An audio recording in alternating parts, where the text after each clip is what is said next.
As the temps start rising, I feel the familiar urge to refresh my closet, but I don't want to waste money on pieces I'll only wear once or for just one season. Thankfully, Quince changes that. Their clothes are timeless, lightweight, and far more elevated than anything else at this price. It finally feels like my wardrobe matches my standards. The best part is that Quince only works with factories that use safe, ethical, and responsible manufacturing practices and premium fabrics and finishes, so you get to look good while feeling good. I'm pretty excited that I have upgraded my athleisure wardrobe for this summer. I bought a sweatshirt and a pair of wide-leg flow pants that are two of the softest items I own, and I plan to live in them.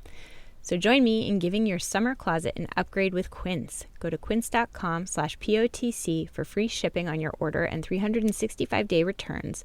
That's QUINCE.com/POTC to get free shipping and 365-day returns. Quince.com/POTC. Oftentimes, BFRBs come with tremendous shame and embarrassment of the behavior and great efforts to try to hide those behaviors from other people. And those behaviors and those emotions can really lead to a great deal of emotional suffering. I think many of us have engaged in body-focused repetitive behaviors to varying degrees. And when we notice that it crosses that line and it really impacts us in a powerful way, that's where it's important to pause, to really look at this, to say, you know what? This is more than just a bad habit. This is something that I really have to understand at another level in order to understand it better, treat it better, and really develop more self-compassion. That was Dr. Marla Deibler and Dr. Renae Renardi on Psychologists Off the Clock.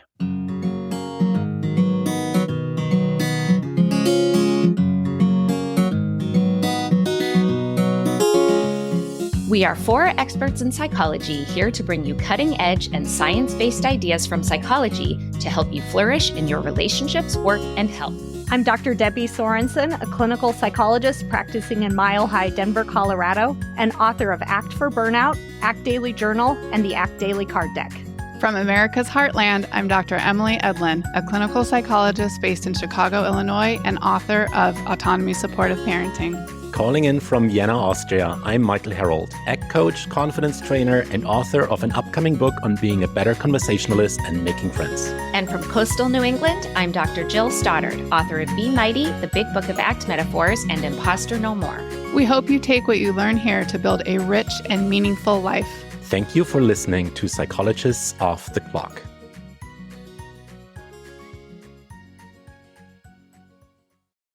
Hello, everyone. I am here with my favorite Debbie to talk about my interview with Dr. Deibler and Dr. Renardi. Debbie, what were your thoughts on the interview? Well, I think this was a really interesting interview for a number of reasons. I think you talk in the interview about body-focused repetitive behaviors, which you get to in the conversation, you get to what is that and what are those types of behaviors that people might be doing. And as a psychologist, it's not something that I ever specialized in, but I do see it sometimes in my clinical practice. And of course, subclinically, I think we all have moments where we might pick on our skin or chew on our nails or something like that. And so we can all probably relate to this behavior to a degree, but it is something that I actually learned about over the years a little bit more than I expected to, because I've seen it. I've had multiple clients that I've worked with where this was something that they were struggling with. And so I think it's really important to spread the word on this particular set of behaviors and how sometimes for some people it can lead to some suffering.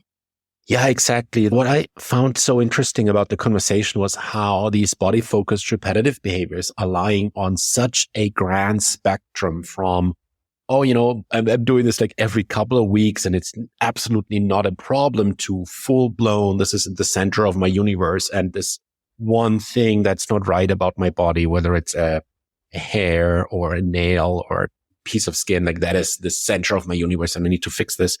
And I find that somehow my own story with nail biting, which is something I've been struggling with since I was a kid, and I share that story in the interview as well, was that it started with my dad, who is not suffering from this at all. He just had a habit of every once in a while biting his nail, and then Michael picked it up. And for me, it has become still subclinical, I would say, but it's been with me for many, many years. And my big insight from this interview was how they explain that this is very often misunderstood as something that just requires willpower. It just is a bad habit and you just need to get over it. What's wrong with you?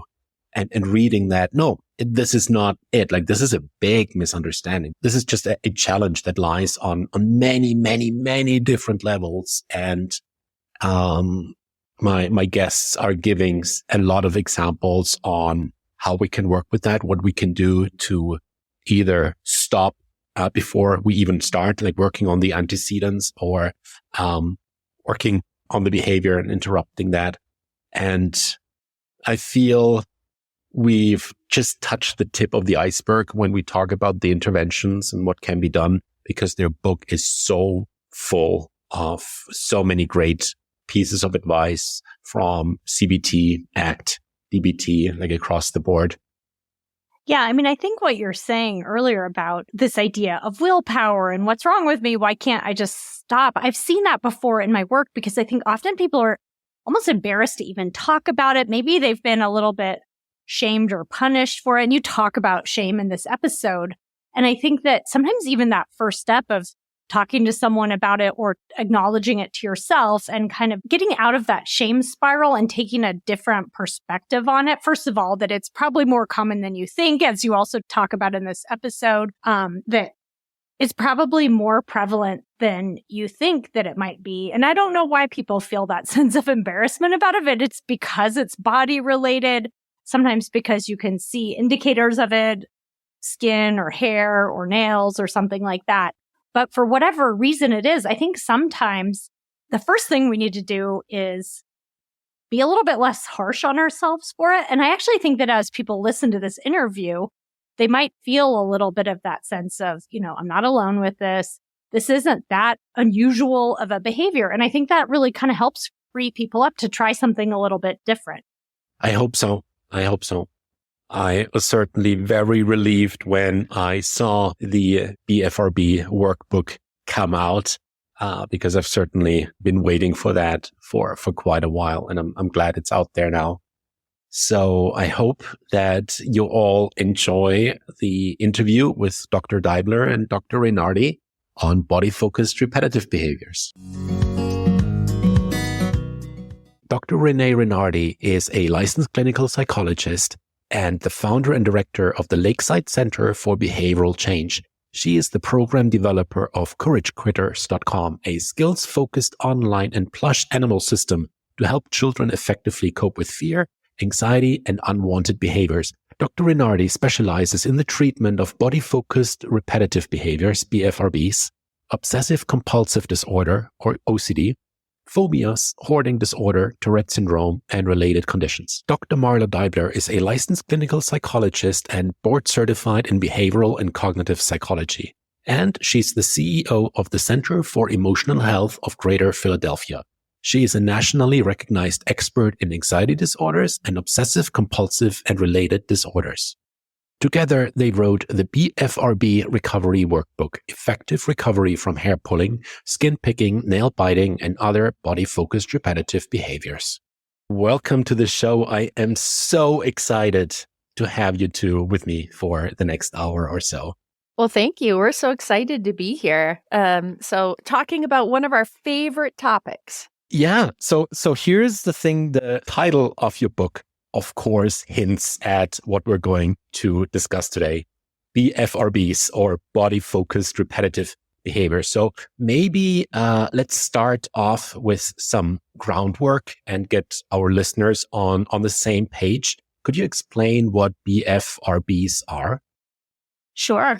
Body-focused repetitive behaviors, also known as BFRBs, are self-grooming behaviors, essentially, that have gone awry and have negatively impacted people's lives. So they are behaviors like hair pulling, skin picking, nail biting, and other kinds of behaviors that unintentionally cause damage to the body that have been met with inadequate efforts to stop. So you mentioned nail biting, skin picking, hair pulling.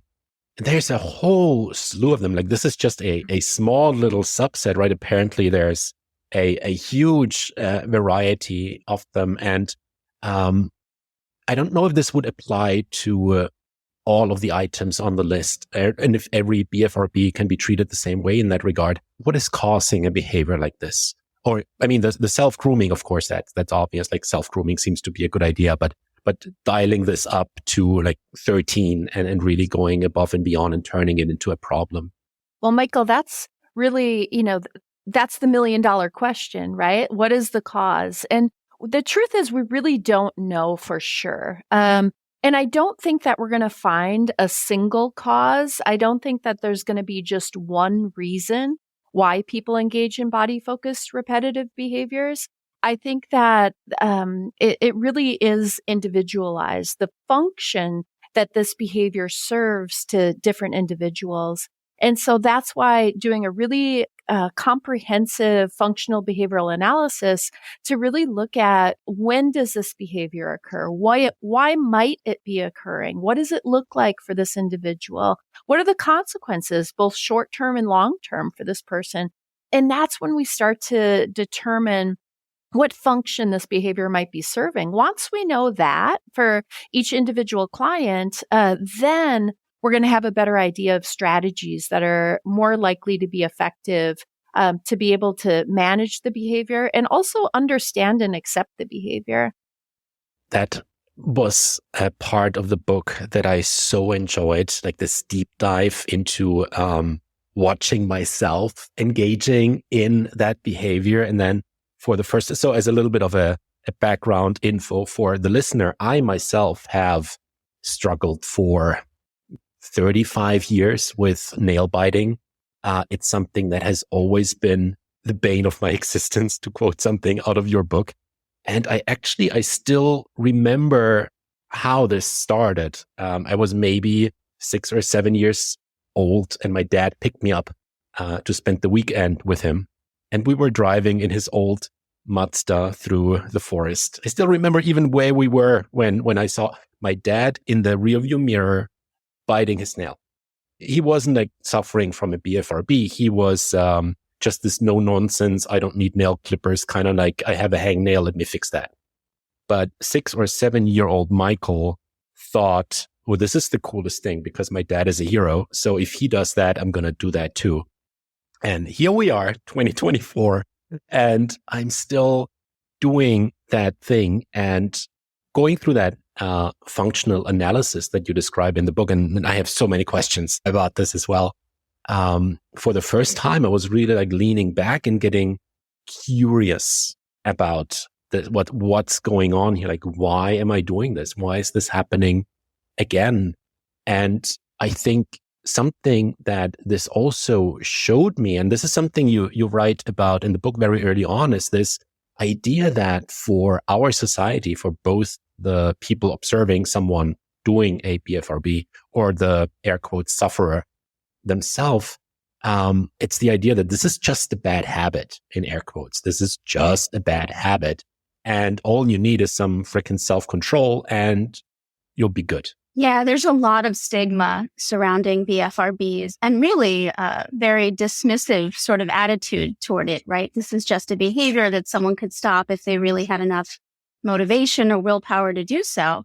But really, they can be very problematic and very significantly impact someone's lives. And most of the time, people have put forth extraordinary efforts to try to stop the behavior, at least to prevent the negative consequences that they experience in the long term of the behavior. The behavior is so self-reinforcing that it's very difficult to do, especially if you don't have the ability to really be mindful of what's happening, when it's happening, what those antecedent precursors to the behavior are, and how to intervene differently in a way that isn't really caught up in struggling with trying to stop the behavior, but rather try to meet the need that the behavior is serving differently. So you talked about the damage that these behaviors do. And again, even my own inner critic has this belittling. It's just a little bit off, ... just a little bit of hair pulling, just a little bit of biting your nails, skin picking. But looking at this at the bigger picture, like what are the pains, the struggles, the damage, if you will, that people describe when they talk about their BFRBs? And I think that that's a really important part of the behavioral analysis too, is to look at the consequences, look at that inner critic, look at physically what's happening to the body, emotionally what's happening to the body, what's happening, other consequences, the impact that it may be having on relationships in one's life, whether that's something that people are holding themselves back out of relationships because they're embarrassed of their BFRB, or if they have a person in their life that may be well-intending, maybe not, that is trying to modify that behavior for them to say, well, stop doing that, right? So, which by the way, doesn't tend to work. Just like telling ourselves that, just stop, doesn't tend to work. These are multifaceted behaviors. And it oftentimes does require a more thorough approach to really understand that. And in looking at what our experience is, so it's great to hear you taking a step back and looking at your own behavior. I think many of us have engaged in body-focused repetitive behaviors to varying degrees. And when we notice that it crosses that line and it really impacts us in a powerful way, that's where it's important to pause, to really look at this, to say, you know what?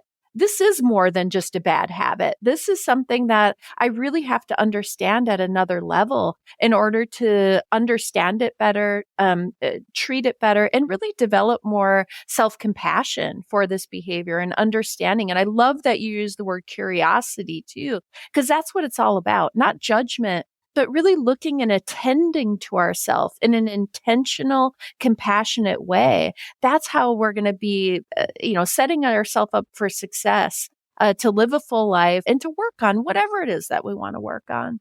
Yeah. And I would actually piggyback and add to those really great thoughts by pointing out that oftentimes BFRBs come with tremendous shame and embarrassment of the behavior and great efforts to try to hide those behaviors from other people. And those behaviors and those emotions can really lead to a great deal of emotional suffering. And it's really important to address that in treatment or, when working on it on one's own, because it really takes quite an emotional toll on individuals. And that is often overlooked. Mm-hmm.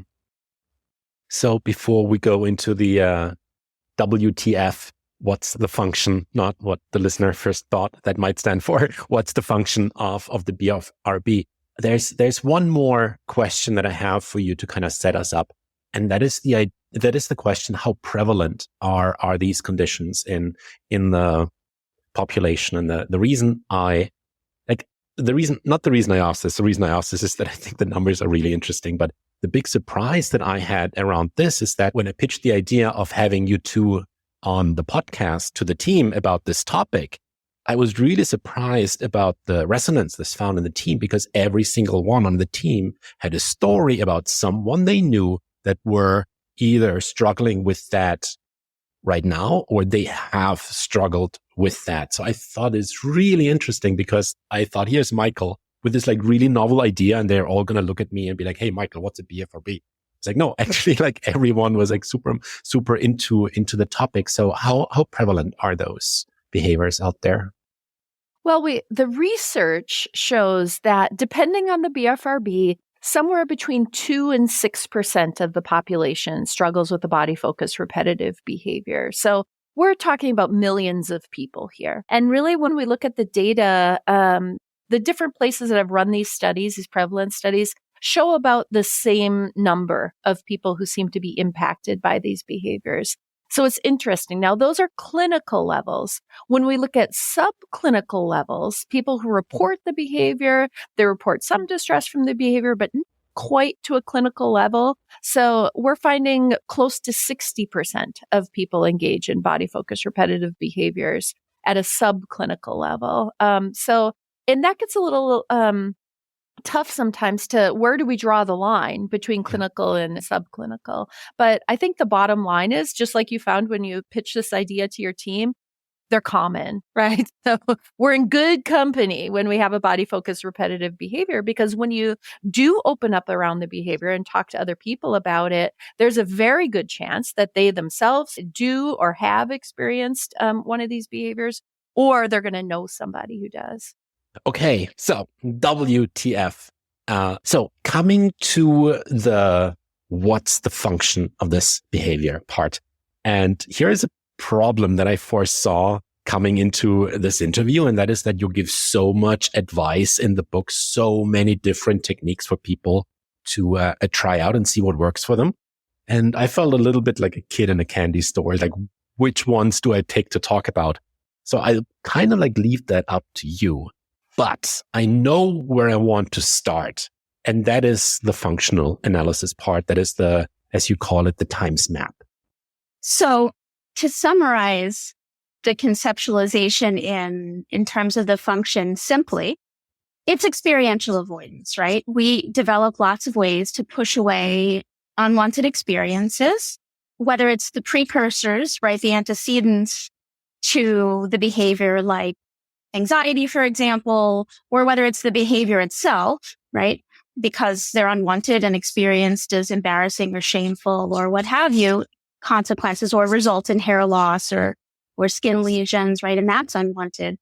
So when these symptoms arise, when these antecedents arise, we understandably put forth efforts to avoid, push away, make it stop, right? In a very sort of acceptance and commitment therapy oriented kind of psychological flexibility model, right?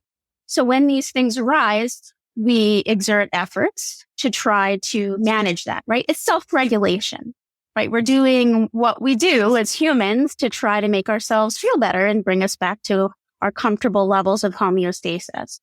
And so the way that we try to think of this in terms of looking at the breadth of possibilities in terms of our internal discomforts is the times, right? The acronym coined by Russ Harris: thoughts, images, memories, emotions, sensations, these kinds of internal experiences that show up on the inside that can cause some distress and discomfort that we then attempt to avoid.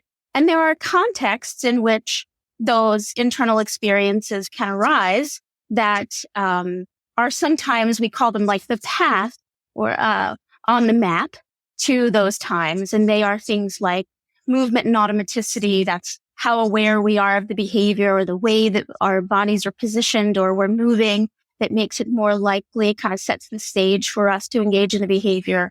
Or awareness of our vulnerabilities. So we all have vulnerabilities to unwanted behaviors, right? So maybe it's being a little extra tired. Maybe it's being hungry. Maybe it's maybe it's not feeling well that day, for example. Maybe it's not having exercised when exercise serves as a great way for us to manage our internal states. And then there are the people, places, and things in our spaces. Who and what is around us that sometimes set the stage for those internal discomforts to arise, to which we respond by engaging in the BFRB. So the loop that develops there, and you correct me if my own experience is not representative of the general population, but the loop that seems to reinforce itself there in kind of like an operant conditioning kind of style is, there's something that annoys me a little bit. Like, let that be a hair, let that be a little bit of a skin thingy that just doesn't feel right. So that's my discomfort. Now I learn that if I just pick on that just a little bit, that discomfort goes away. So I'm kind of like rewarding myself for engaging in that behavior. Where does the part come in that then makes me overdo that? Why does it not stop with that one hair or that one piece of skin flake that needs to go? Why is that not enough?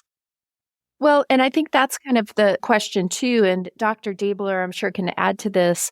But that's really what we're looking at with these behaviors is understanding like why does, and again, where does it go from subclinical to clinical? Why is it difficult to stop, to take our foot off of the gas pedal, right? So, and put the foot on the brake. And it's really looking at that reinforcement cycle. I think you're right. What is the function of the behavior? What is it serving to you? And then oftentimes what happens with these behaviors is it becomes very much a cycle. So that initially it's like, oh, let me fix that. And then there's a reward because it's like, oh, okay, that's more smooth now. Or I got rid of that thing that I didn't like or that feeling that I didn't like temporarily. But now, now now I have some pain or bleeding or hair loss or whatever the consequence is. And now I'm feeling kind of bad, right? So, and that's where the BFRB oftentimes will dive in and be like, hey, I know how to help, right? Like I can help you with that. And then around and around people go. And so it's important to kind of understand, and that's part of the functional behavioral analysis and why Dr. Deibler and I are so generous in the book of giving lots and lots of different strategies and skills. So it really is being able to understand, like, where does this behavior start? What am I doing in the behavior itself? And then what are the short-term and long-term consequences of the behavior? And like Dr. Deibler was saying, having the times map, understanding our thoughts behind that, our emotions behind that, the situation that we're in, our level of awareness. There's a lot of things to look at here. Again, that's why the just stop method doesn't tend to work, right? And so it's being able to look at how can I better serve my needs here? So what do I really need? What is my body really craving here? And how can I give that to myself in a more meaningful, lasting kind of way?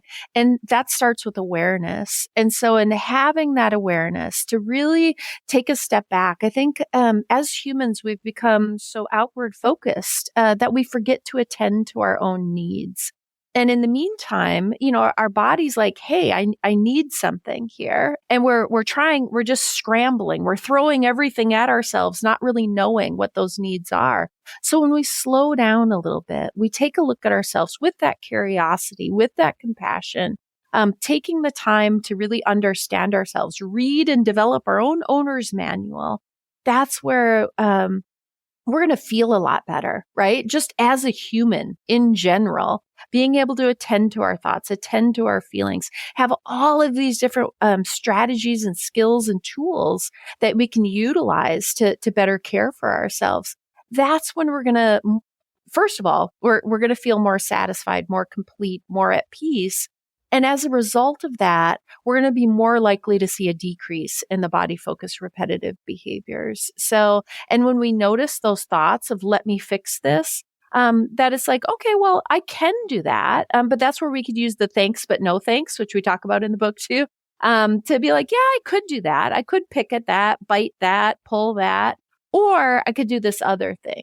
Right. So, that helps me kind of build emotional tolerance. Because sometimes we do. We're not always going to have smooth skin. We're not always going to have things exactly the way that we want them. So do I really need to chase that? And that's where another strategy comes up that we call urge surfing, right? So, and that can be a really useful strategy too, that we notice that we want it.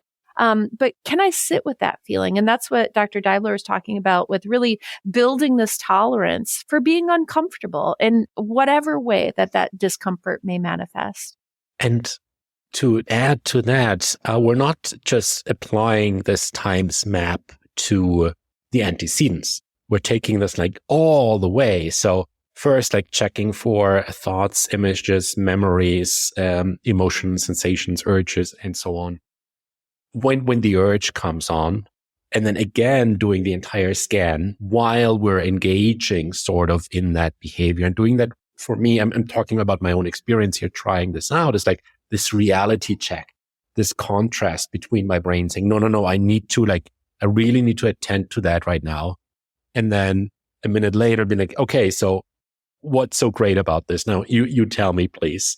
And then for a third time, doing that check-in, as I've learned to call it for myself, this times map check-in, when I'm confronted with the consequences. And that oftentimes results then in the questions like, you stupid brain, like, why did you make me do this? Like, this made no sense. Just for the entire cycle to be repeated again, 5 minutes later, it's like, no brain, let's stop here. I present you with the evidence that is 4 minutes and 30 seconds old. And it says like, this is not going to make me feel good. Let's urge serve this entire thing for a little bit, and or just dial up the curiosity to get some relief from that. Absolutely. I think you're exactly right. And, if you think about it, we're such amazing, efficient creatures of learning.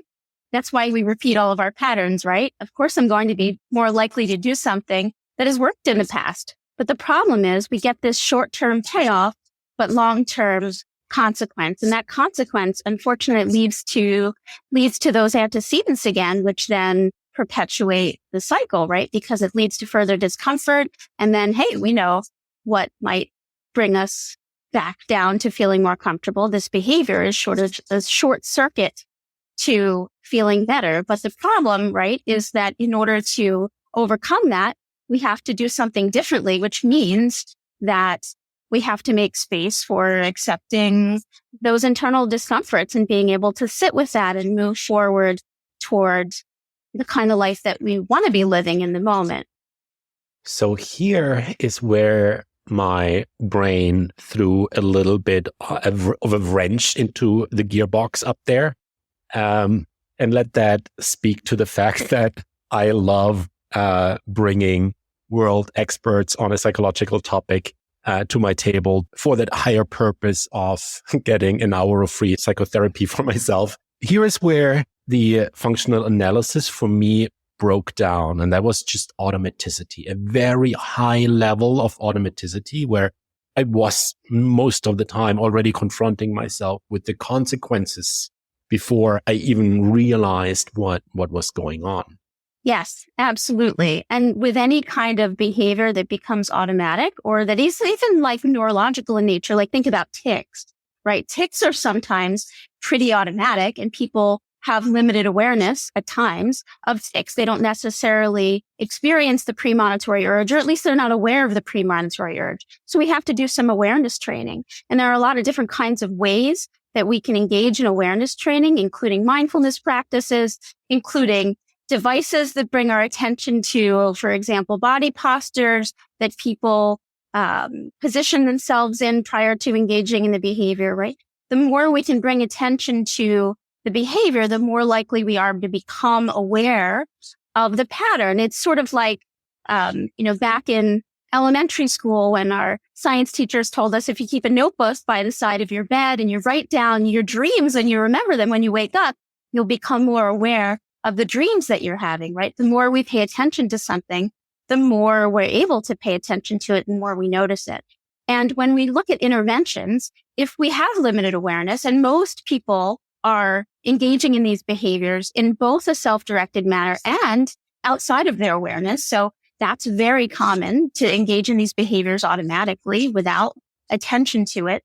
The more we practice engaging in awareness strategies or monitoring, for example, or interventions, when we notice it, even if it's after we've been engaging in the behavior for a few minutes, the more we will be able to realize earlier in the chain of events when we are engaging in that sequence, right? So it might start off with noticing the consequences, like, oh man, my fingers are sore. I've been biting my nails for the last 5 minutes and I didn't even notice because I'm paying attention to this movie I'm watching, for example.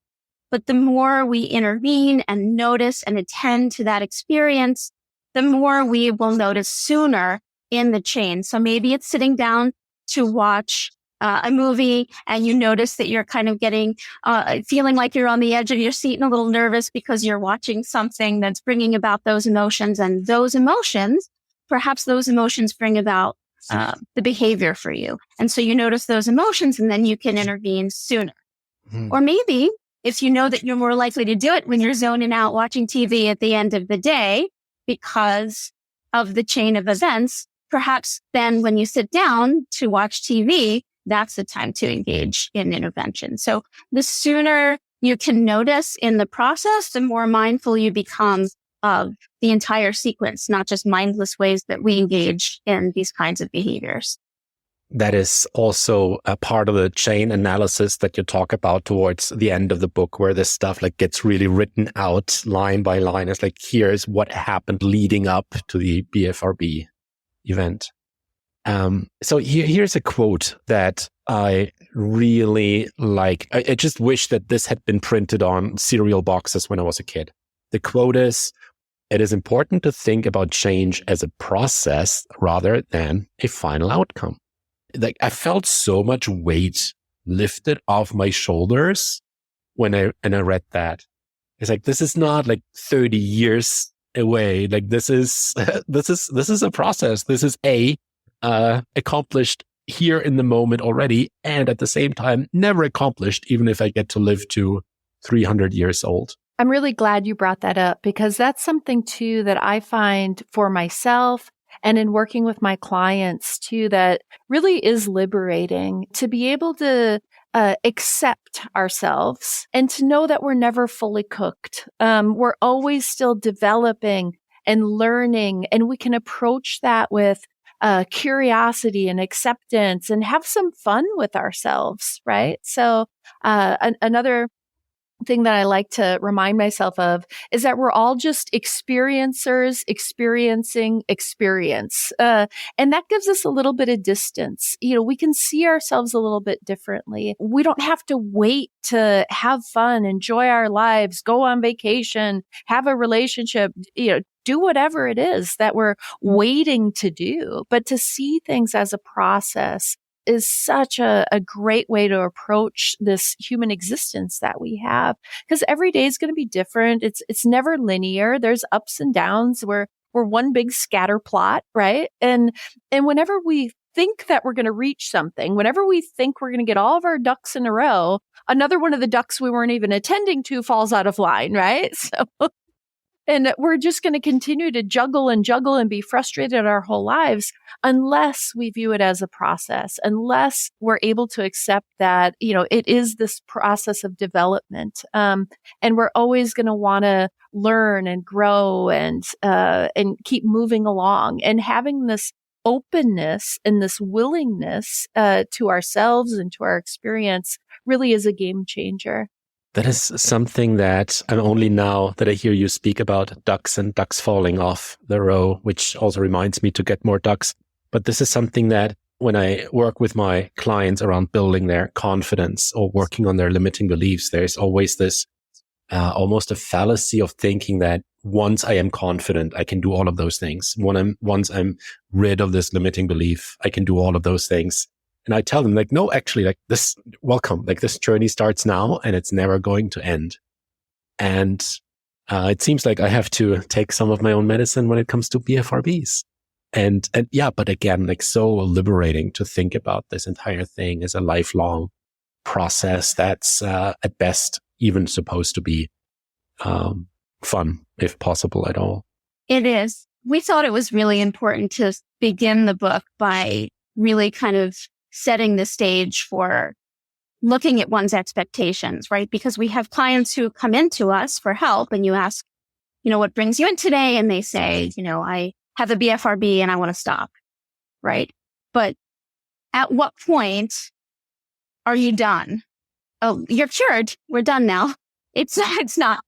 No psychological problem works like that, really, right? If you have an anxious temperament, for example, and you suffer from an anxiety disorder, we can't eliminate the experience of anxiety forever.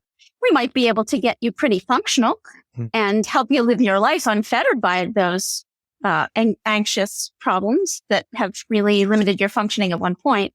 But, what does it mean to be recovered? What does it mean to be done?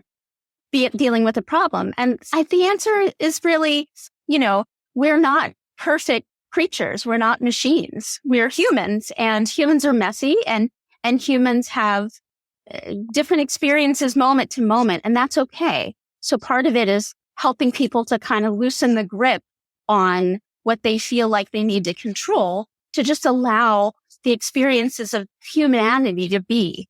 So you've just inspired me for an inscription for my gravestone, and it's going to say Michael Harrell. He was pretty much functional. And I think that's going to be like good enough. I think that's a great goal, So Absolutely. Absolutely.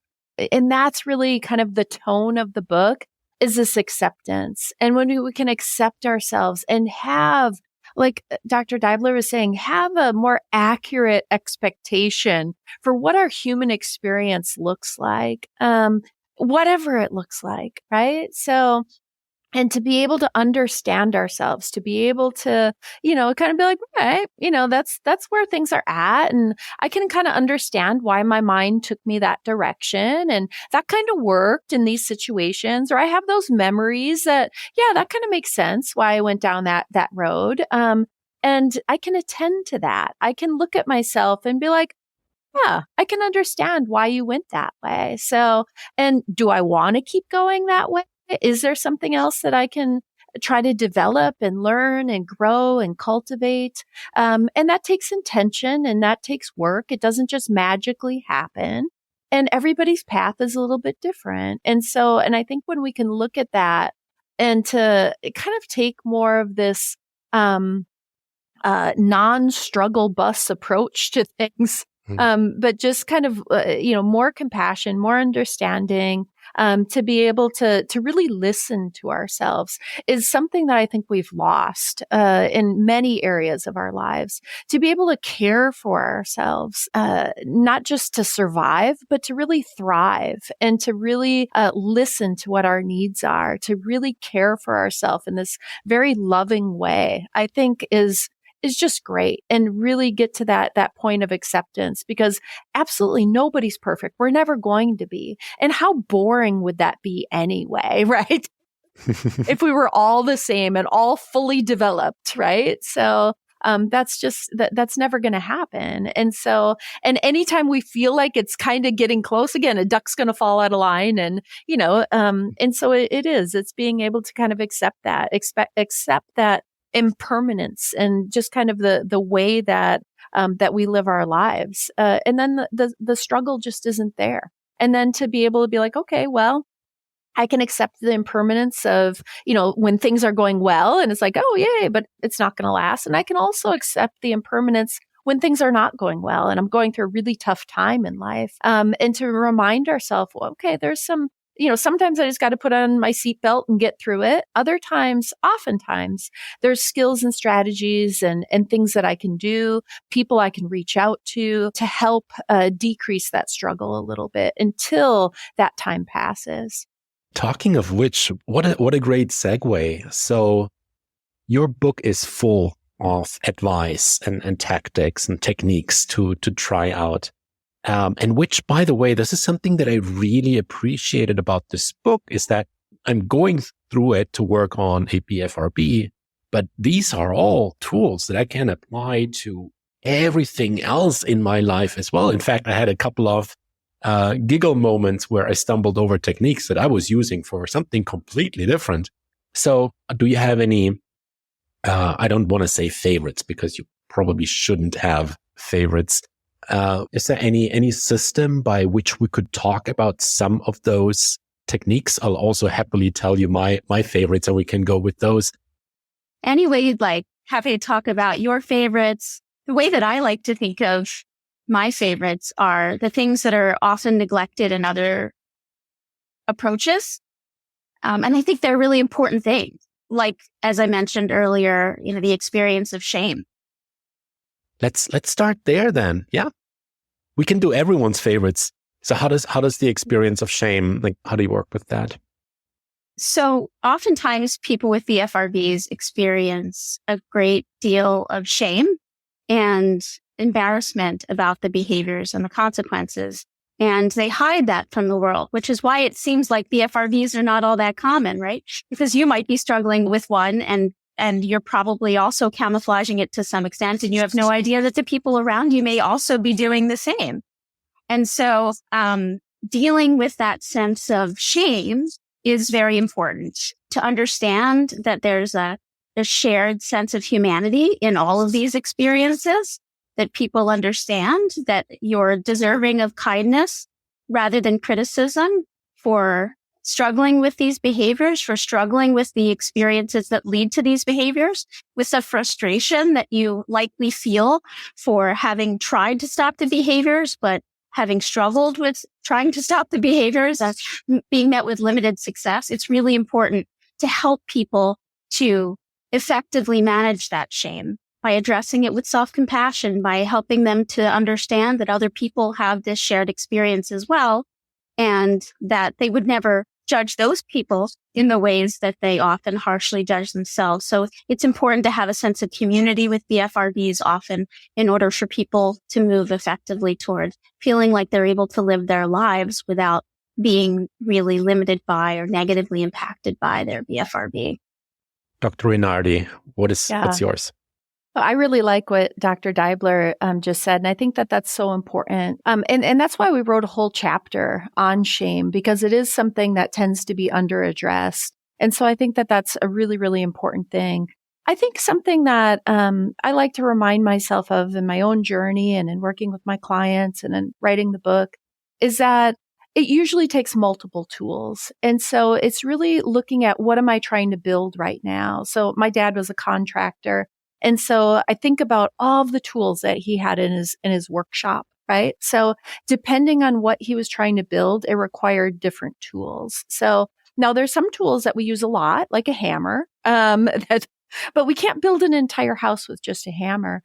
And so, and something that I like to remind people of, and myself, is that oftentimes we're going to need to train ourselves with a number of different tools. I have to learn how to use a hammer. I have to learn how to use a screwdriver. Sometimes it's a standard. Sometimes it's a Phillips. I might have to learn how to use a saw. I might have to learn how to use a miter box, right? So, and if I'm doing something very specialized, if I'm building cabinets, maybe that's entirely different tools.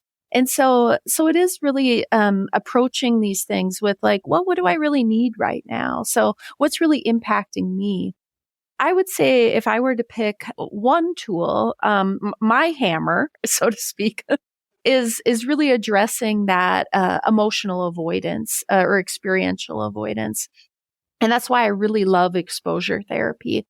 For BFRBs, for OCD. I think that it really moves people toward this point of acceptance. And I think it's such a powerful tool because it allows us to experience ourselves. We're not running away from things anymore. We're attending to it. And I think there's so many elements involved with exposure therapy to be able to identify, in a very DBT, dialectical behavioral therapy type of way. What am I feeling right now? What is my body doing?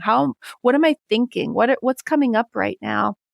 What do I notice that I'm trying to pull away from here? How can I guide myself and build my confidence to be able to say, I can handle this. I can do this. There's skills and strategies and other things that I can do, but let me just sit with this.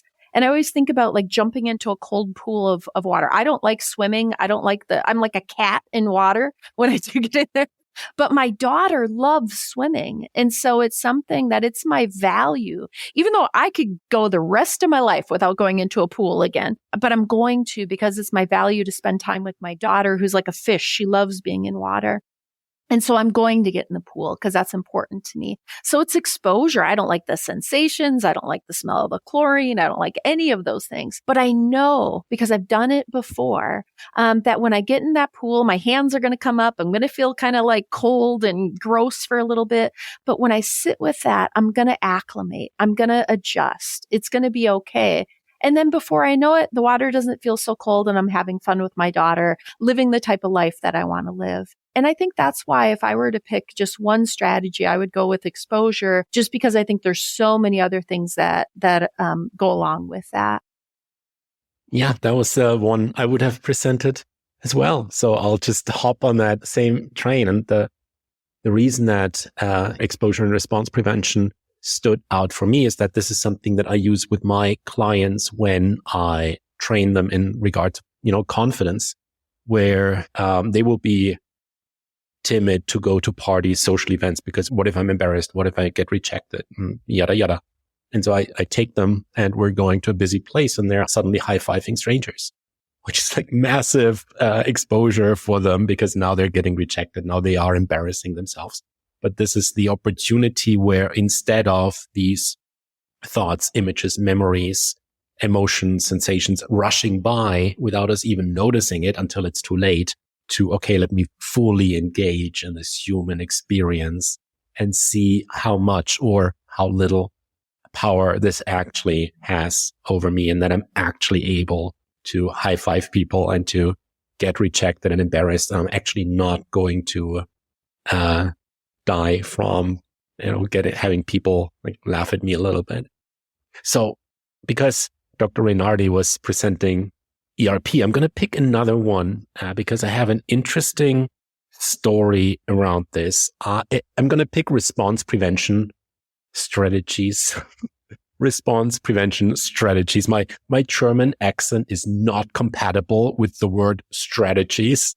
So I like to use tactics. And then people tell me, well, there's a difference between tactics and strategies. I'm like, yeah, shut up. Like, I can't say the other word.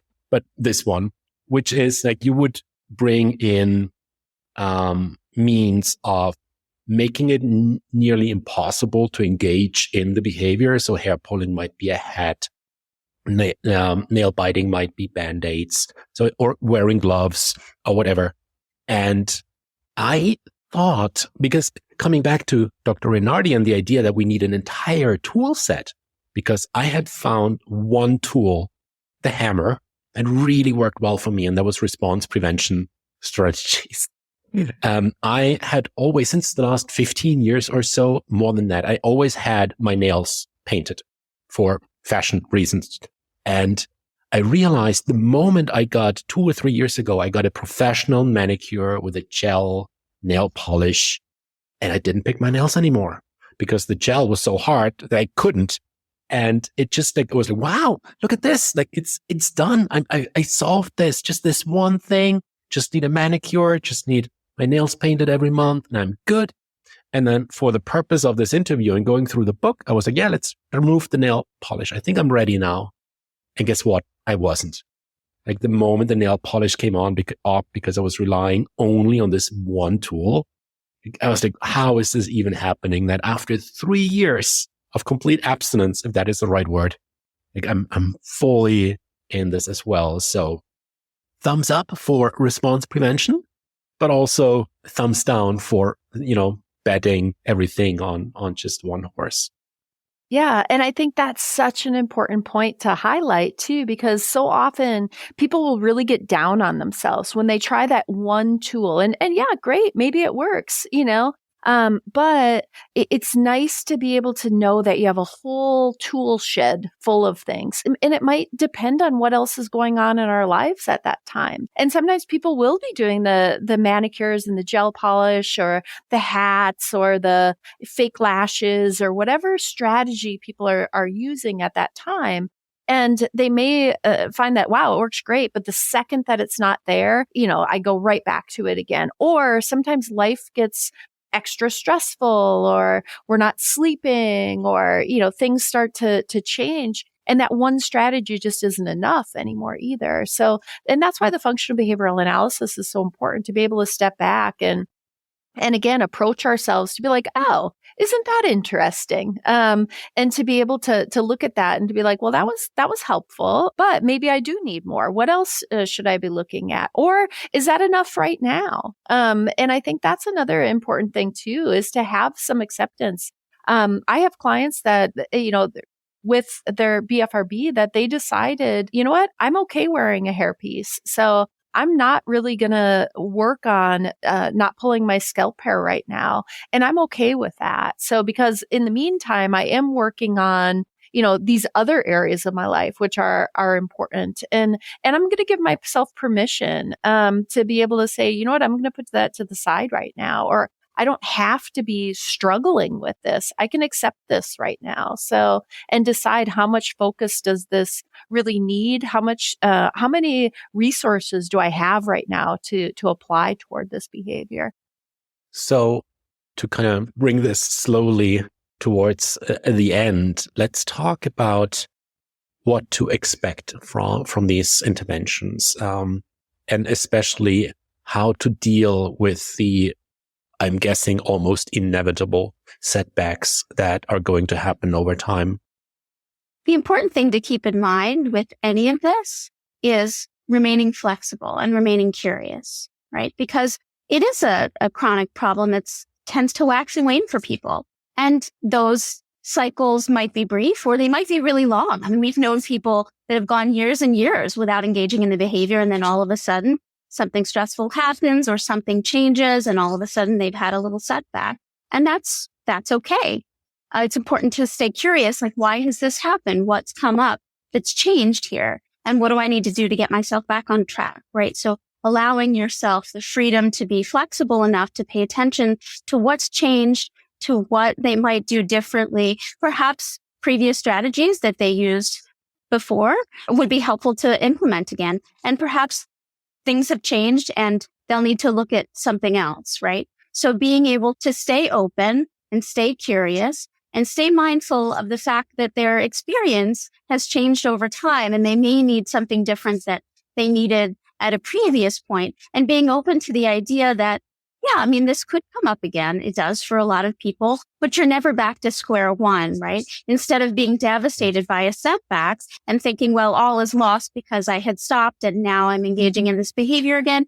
Instead to say, okay, this is really disappointing.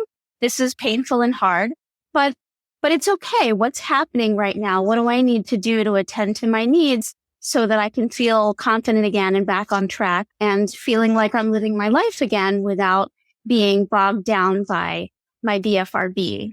So I think it's really important to stay flexible, to stay curious, to not get caught up and fused with our self-judgment and all the things that we do to criticize ourselves and be hard on ourselves. And that, paradoxically helps us to move forward. One of in the final pages of your book, you have one of the most beautiful exercises. Like, this really made me close the book with a big smile on my face. And that was the 100th birthday party exercise. Could you walk our listeners through what that exercise is and the takeaways from it?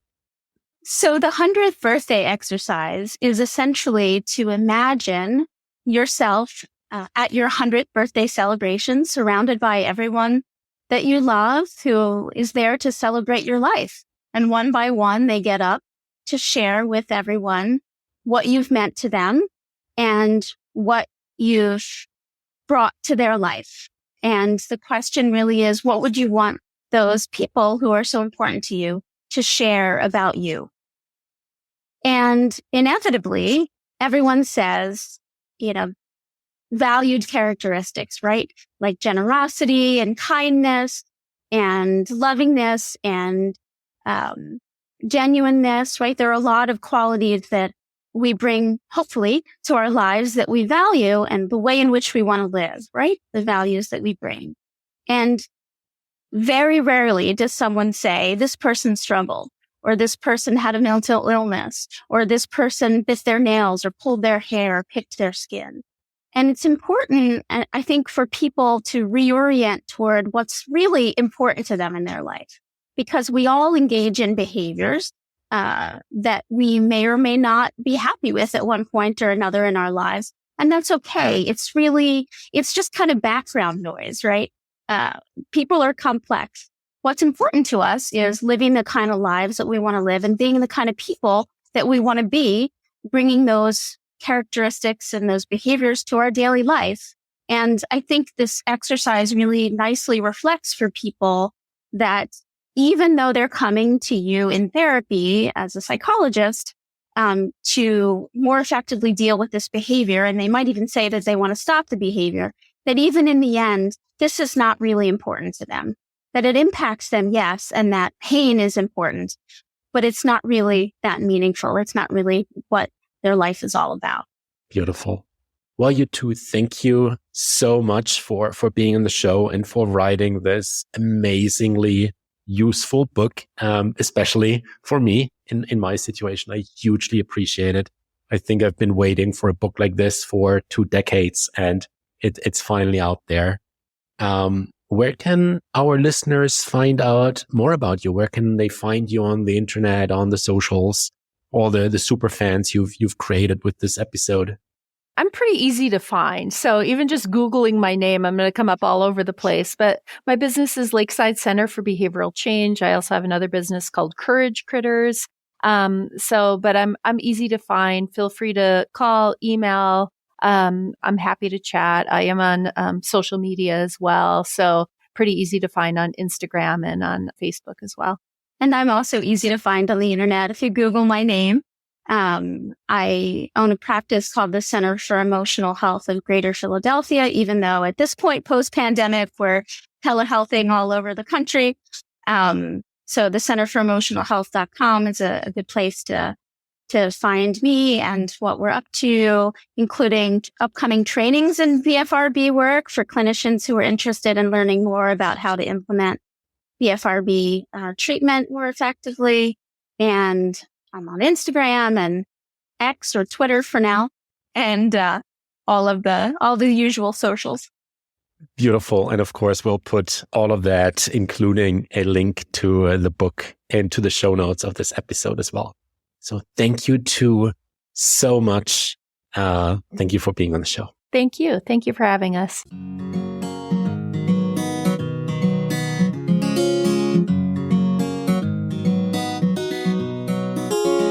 Thank you for listening to Psychologists Off the Clock. If you enjoy our podcast, you can help us out by leaving a review or contributing on Patreon. You can get more psychology tips by subscribing to our newsletter and connecting with us on social media. We'd like to thank our podcast production manager, Jadine Stout-Williams. This podcast is for informational and entertainment purposes only and is not meant to be a substitute for mental health treatment. If you're looking for mental health treatment, please visit the resources page of our website, offtheclockpsych.com.